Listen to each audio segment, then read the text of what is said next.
नमस्कार, मैं हूं आपके साथ प्रिया तिवारी और आप देख रहे हैं केके न्यूज। शुरुआत करते हैं खबरों की। योगी सरकार की दूसरी पारी में नया वित्त मंत्री कौन बनेगा अभी तय नहीं हुआ है, लेकिन नई सरकार के पहले बजट की तैयारी में जुटा वित्त महकमा भाजपा के लोक कल्याण संकल्प पत्र की कार्य योजना पर माथापच्ची में जुट गया है।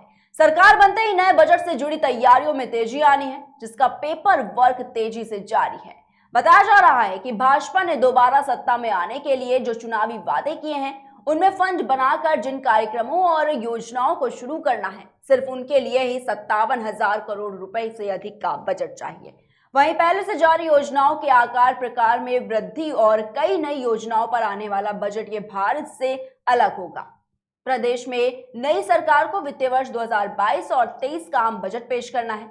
वहीं शासन के एक अधिकारी बताते हैं कि सत्ताधारी दल ने पहले से जारी मुख्यमंत्री कन्या सुमंगला योजना की सहायता राशि 15,000 रुपए से बढ़ाकर 25,000 करने और सामूहिक विवाह अनुदान योजना में वित्तीय सहायता बढ़ाकर 1 लाख करने और पीएम उज्ज्वला योजना के लाभार्थियों को वर्ष में 2 मुफ्त एलपीजी सिलेंडर देने, 60 वर्ष से अधिक उम्र की महिलाओं को सार्वजनिक परिवहन में मुफ्त यात्रा, कॉलेज जाने वाली छात्राओं को मुफ्त स्कूटी देने और स्वामी विवेकानंद युवा सशक्तिकरण योजना के तहत 2 करोड़ टैबलेट और स्मार्टफोन देने जैसी भारी भरकम बजट खर्च वाली तमाम घोषणाएं भी की हैं।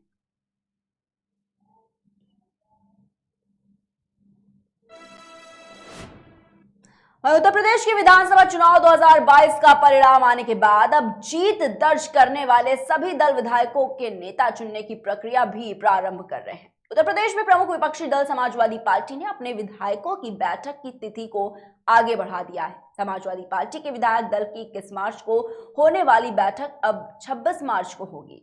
माना जा रहा है कि समाजवादी पार्टी ने उत्तर प्रदेश सरकार के शपथ ग्रहण समारोह के कारण ही विधायक दल की बैठक का कार्यक्रम आगे बढ़ाया है। पहले मंत्रिमंडल की शपथ 21 मार्च को होनी थी, जो अब 26 मार्च को होगी। उत्तर प्रदेश विधानसभा चुनाव में छोटे दलों के साथ मिलकर चुनाव के मैदान में उतरी समाजवादी पार्टी को 111 और गठबंधन को 125 सीट मिली है।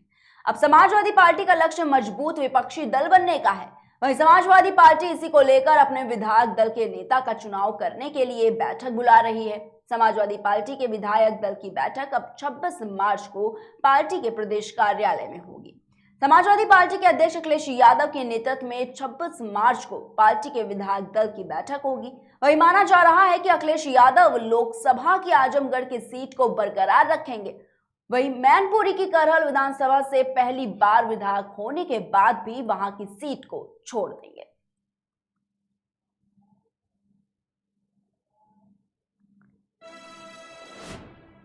वहीं प्रदेश में रविवार से पोलियो महाअभियान की शुरुआत हो रही है और इसी के तहत 3.40 करोड़ बच्चों को पोलियो की खुराक दी जाएगी।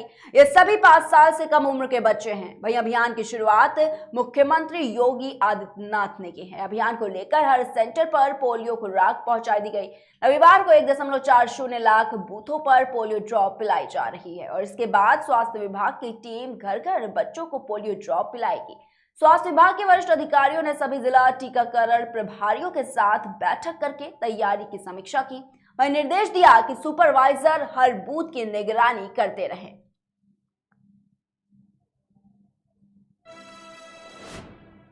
वहीं ठाकुर श्री बांके बिहारी मंदिर में ग्रीष्मकालीन पूजा राग सेवा का क्रम होली की दूज रविवार से प्रारंभ हो रहा है, जिसके तहत न केवल मंदिर दर्शन का समय परिवर्तित होगा, बल्कि सेवायतों द्वारा ठाकुर जी की ग्रीष्मकालीन पूजा पद्धति के अनुसार भी की जाएगी।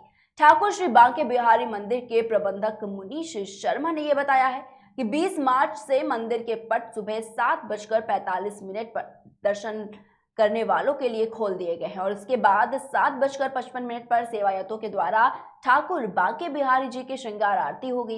वहीं 11 बजे ठाकुर जी को राजभोग अर्पित किया जाएगा और 11:30 बजे ठाकुर जी के दर्शन भक्तों को प्राप्त होंगे। वहीं करीब 11:55 पर राजभोग आरती के साथ प्रातःकालीन दर्शन पूरे होंगे। साथ ही साथ उन्होंने बताया कि शाम के 5:30 बजे मंदिर के पट एक बार फिर से खुलेंगे और 8:30 बजे ठाकुर जी को शयन भोग अर्पित किया जाएगा। वहीं रात 9:30 बजे भक्तों को दर्शन देने के साथ 9:30 बजे शयन भोग आरती होगी। मंदिर के प्रबंधक मुनीश शर्मा ने बताया है कि मंदिर में ब्रज की परंपराओं के अनुसार ठाकुर जी के बाल स्वरूप की सेवा की जाती है। इस सेवा में मौसम के अनुरूप ही दर्शन के साथ साथ भोग राग की सेवा में भी बदलाव होता रहता है। वहीं दीपावली तक मंदिर में दर्शनों का यही क्रम रहेगा। और भारतीय जनता पार्टी के लोकसभा सांसद जगन्नाथ सरकार ने यह आरोप लगाया है कि पश्चिम बंगाल के नदिया जिले में फिल्म द कश्मीर फाइल्स देखने के बाद लौटते समय उनकी कार पर बम फेंका गया।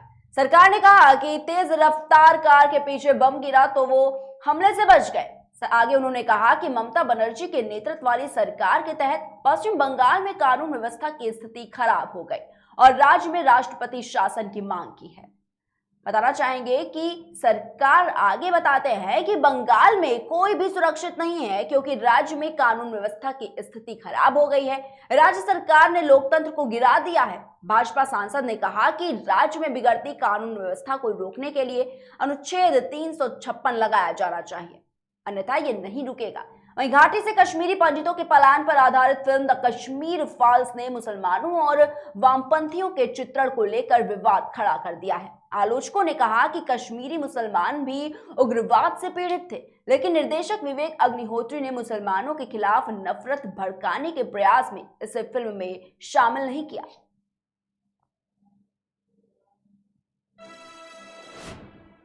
इस साल 2022 के पहले चक्रवाती को लेकर अलर्ट जारी कर दिया गया है। जी हां, मौसम विभाग ने कहा है कि बंगाल की खाड़ी के दक्षिण पूर्वी हिस्से के ऊपर एक कम दबाव क्षेत्र बन गया है।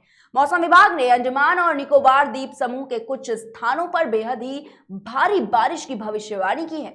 निकोबार द्वीप समूह में अत्यधिक भारी वर्षा की संभावना जताई जा रही है। वहीं भारतीय मौसम विज्ञान विभाग बुलेटिन के मुताबिक बताना चाहेंगे कि दक्षिण पूर्व बंगाल की खाड़ी और उससे सटे दक्षिण अंडमान सागर पर कम दबाव का क्षेत्र पूर्व उत्तर पूर्व की ओर बढ़ गया है और 20 मार्च को एक दबाव और 21 मार्च के आसपास चक्रवाती तूफान आसनी में तेज होने की संभावना है। वहीं आईएमडी ने आगे बताया है कि सोमवार को यह दबाव क्षेत्र चक्रवाती तूफान में बदलने की आशंका है। मौसम विभाग ने 20 मार्च को अधिकतर स्थानों पर हल्की से मध्यम बारिश और गरज के साथ बौछारें पड़ने की चेतावनी दी है। चक्रवाती तूफान की वजह से अंडमान और निकोबार द्वीप समूह के निचले इलाकों में बाढ़ और जलभराव की आशंका काफी ज्यादा बढ़ गई है। वहीं आईएमडी ने शनिवार को अपने बुलेटिन में यह कहा कि इसके बाद तूफान आसनी के लगभग उत्तर उत्तर पूर्व की ओर बढ़ने और 22 मार्च को उत्तर म्यांमार के दक्षिण पूर्वी बांग्लादेश तटों के पास पहुंचने की संभावना है।